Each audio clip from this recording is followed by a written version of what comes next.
kita akan pelajari pendidikan Islam bersama Ustazah Azliza. Baiklah, sebelum itu, mari sama-sama kita membaca doa belajar. Doa sebelum belajar.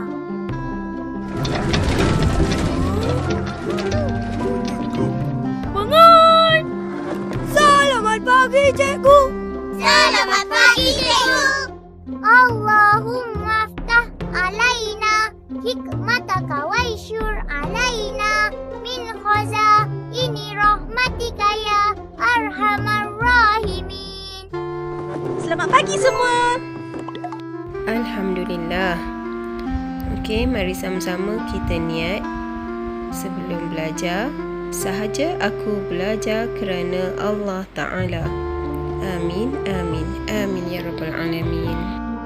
Baiklah murid-murid, sebelum kita belajar, mari sama-sama kita tonton video yang Ustazah bawakan ini.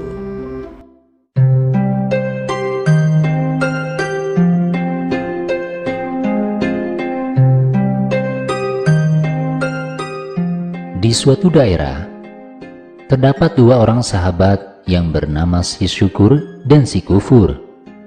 Si Syukur merupakan orang yang sangat kaya, selalu memiliki apa yang dia inginkan. Sedangkan si Kufur adalah orang yang sangat miskin, tidak memiliki apa-apa kecuali kain yang sedang ia gunakan. Suatu ketika, datanglah seorang tua yang sangat bijak ke kampung itu. Pak tua itu pun mendatangi si Syukur dan bertanya, "Apa yang hendak kau tanyakan padaku, anak muda?" Si Syukur pun menjawab, "Aku selalu mendapat anugerah dari Allah. Aku belum pernah mendapat kesulitan selama hidupku. Aku ingin mengalami kesulitan itu walaupun sedikit."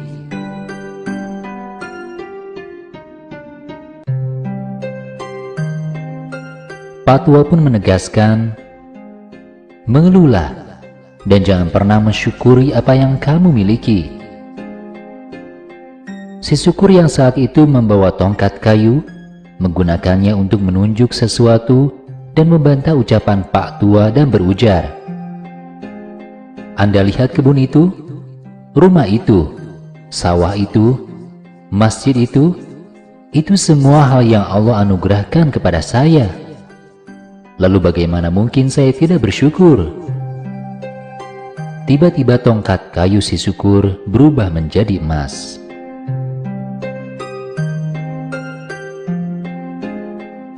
Pak tua itu pun pergi mendatangi si Kufur dan bertanya, "Apa yang hendak kau tanyakan padaku, anak muda?" Si Kufur mulai bertanya, "Anda melihat kondisiku, Pak tua. Aku sangat miskin dan tidak punya apa-apa, kecuali pakaian yang kupakai. Bagaimana caranya agar aku bisa menjadi orang kaya?"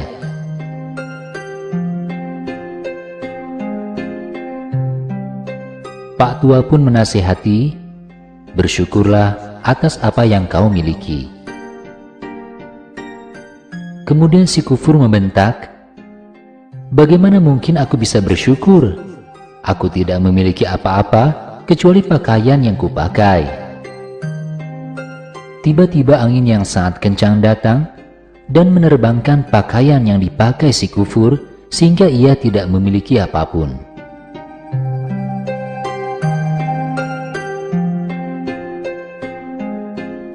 Pembelajaran yang didapat adalah untuk mensyukuri apa yang dimiliki. Walaupun harta tidak kita miliki, bersyukur kita masih memiliki keluarga. Jika keluarga sudah tidak kita miliki, bersyukur kita masih punya badan yang sehat.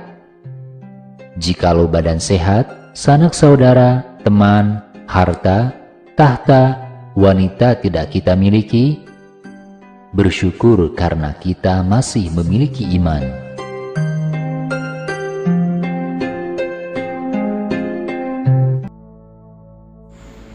Okey, macam mana? Seronok tonton video tadi? Okey, tajuk kita hari ini ialah berkenaan dengan kufur. Baiklah murid-murid, gambar tersebut menggambarkan tentang khatib yang sedang membaca khutbah. Apakah pesanan yang selalu disebut oleh khatib pada hari Jumaat? Pesanan khatib ialah agar kamu bertakwa kepada Allah dengan sebenar-benarnya dan janganlah kamu mati melainkan dalam Islam. Baiklah murid-murid, maksud mati melainkan dalam Islam ialah mati dalam keadaan beragama Islam dan tidak kufur.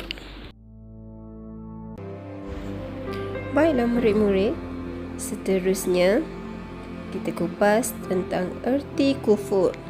Apa itu kufur? Kufur ialah tidak percaya atau tidak beriman kepada Allah dan Nabi Muhammad sallallahu alaihi wasallam.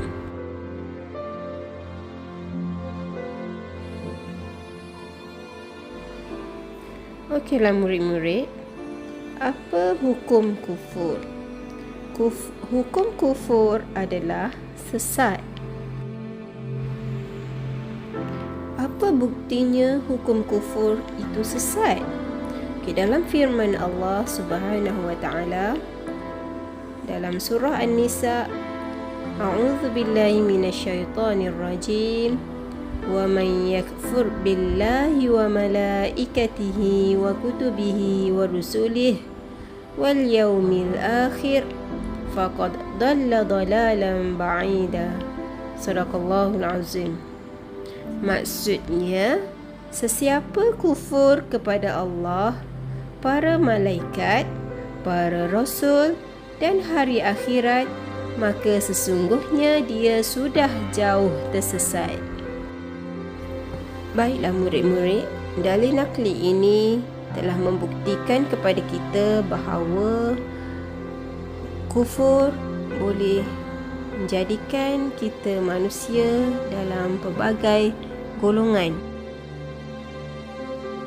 Antaranya ialah syirik, iaitu menyekutukan Allah. Seterusnya fasik, iaitu orang yang ingkar dengan perintah Allah.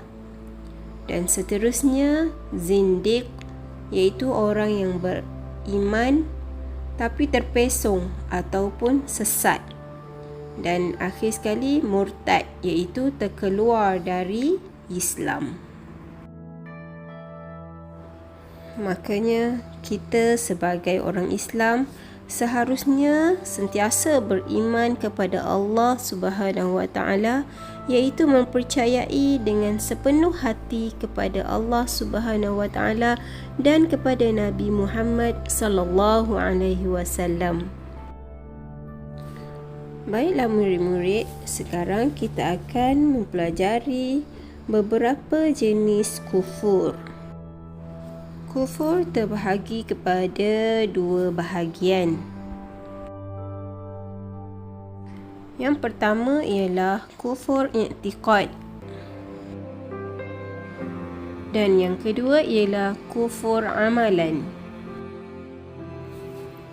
Kufur i'tiqad ialah menolak dan menafikan ajaran Islam yang dibawa oleh Nabi Muhammad sallallahu alaihi wasallam.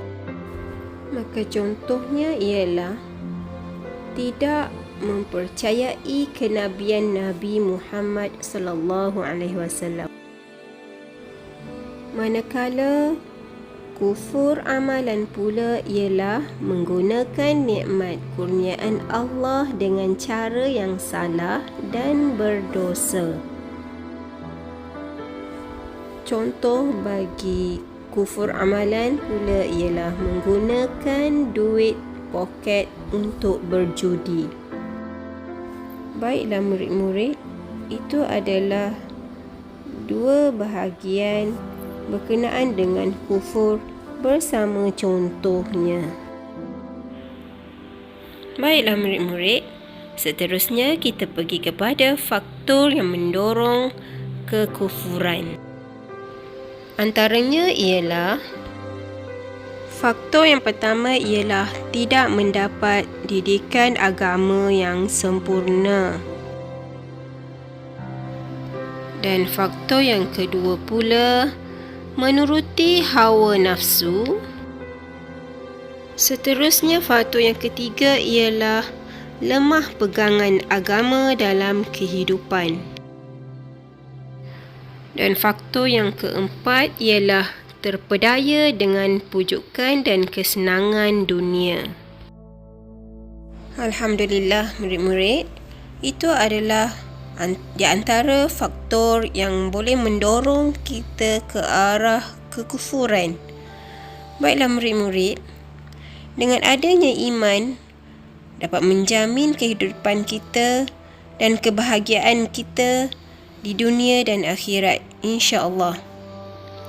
Dengan kita yakin dengan janji Allah dan yakin dengan ajaran Nabi Muhammad sallallahu alaihi wasallam. Di samping itu juga kita kena sentiasa berdoa dengan Allah supaya hati kita ditetapkan keimanan kita. Antara doa yang perlu kita amalkan ialah sama-sama kita baca Bismillahirrahmanirrahim. Ya muqallibal qulub, thabbit qalbi ala dinik. Maksudnya, wahai zat yang membolak-balikkan hati, teguhkan hati kami di atas agamamu. Amin, amin ya rabbal alamin. Baiklah murid-murid, seterusnya kita pergi kepada kesan kufur. Antaranya ialah yang pertama, berdosa besar. Dan seterusnya yang kedua, dapat siksaan dan azab daripada Allah Subhanahu wa taala. Seterusnya yang ketiga ialah merosakkan iman di hati.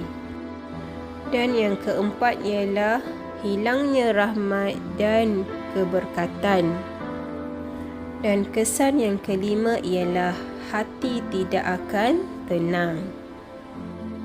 Ya murid-murid, seharusnya kita sentiasa berhati-hati dalam tindakan.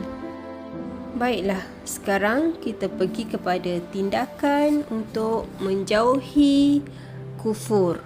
Antaranya ialah yang pertama, sentiasa menjaga amal dan ibadah. Dan yang kedua ialah sentiasa berdoa dan memohon untuk dimantapkan iman. Dan yang ketiga ialah sentiasa menambahkan ilmu pengetahuan. Maka yang terakhir ialah mengawal diri daripada mengikuti hawa nafsu. Baiklah murid-murid, sebagai rumusan apa yang telah kita pelajari hari ini, iaitu kufur merupakan satu dosa besar yang boleh membawa kepada kesesatan dan kerosakan iman. Maka kita perlulah menjauhi perkara-perkara yang membawa kepada kekufuran. Baiklah, sedikit peringatan buat diri ustazah dan juga murid-murid, iaitu perbuatan menilai diri untuk membaiki diri sendiri. Baiklah, ini sahaja daripada ustazah untuk kali ini. Ustazah ucapkan ribuan terima kasih dan selamat belajar.